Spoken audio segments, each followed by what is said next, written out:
More and more supplements are coming out that are advertising the fact that they can help lower cortisol. And they say this like everyone in America and the rest of the world has high cortisol levels.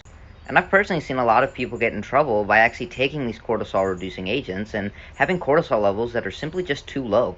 So cortisol is a hormone that is actually produced in response to a physical or psychological stress. Oftentimes we think that cortisol is what causes stress, but it's actually quite the opposite. Cortisol is what makes us resilient to stress. Cortisol increases fuel availability in terms of blood glucose and blood fatty acids.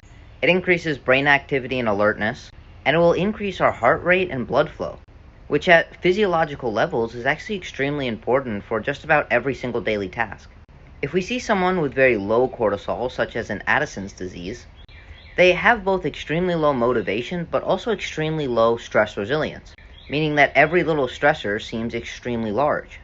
See, blunting the cortisol response to a physiological stressor will actually increase the perceived stress level. And this is simply because cortisol is actually used in order to cope with any sort of environmental stress.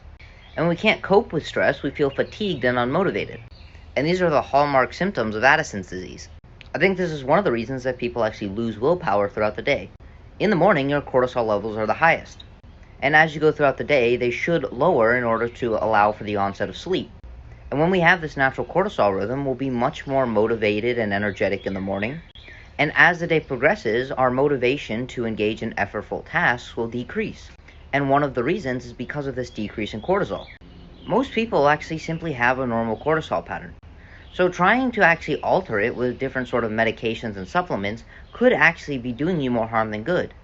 It will simply just lower your cognitive function and overall physical function throughout the day if you have lowered cortisol because of excessive supplementation. One thing that I often recommend is something called a salivary cortisol test. While we can get cortisol measurements one time throughout the day, we have drastic fluctuations of cortisol throughout the day. Once again, it starts at its highest point in the morning and gradually decreases until its lowest point during the onset of sleep.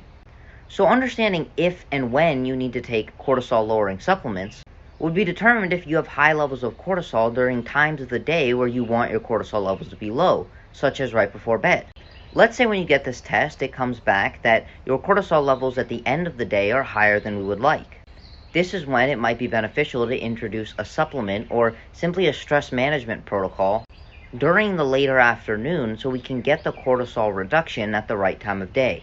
But if we take one of these agents immediately upon waking up and we end up with low cortisol at the beginning of the day, your productivity and overall energy that day is probably actually going to be reduced.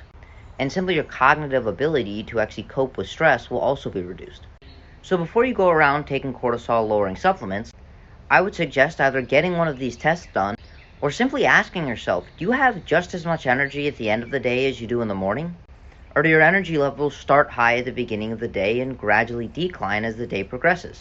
Because if you have this normal cortisol pattern, trying to actually alter it with cortisol lowering supplements, again, could do more harm than good.